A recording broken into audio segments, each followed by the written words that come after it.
Again, good is evidence to conclusions, bad is conclusions, and then looking at the evidence.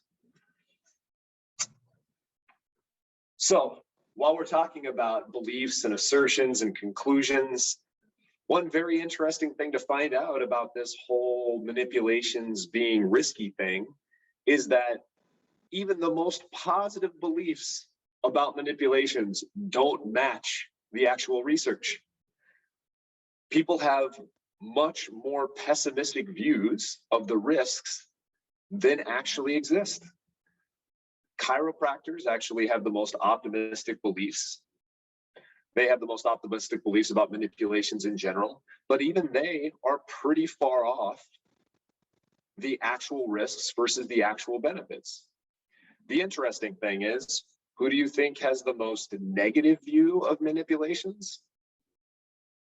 Spine surgeons. Because spine surgeons should have an opinion on a technique they've never done. Like, that doesn't even make any sense. And I hope you guys can kind of see there are way too many times in our practice and our professions which we kind of defer to physicians, and that should absolutely not be the case.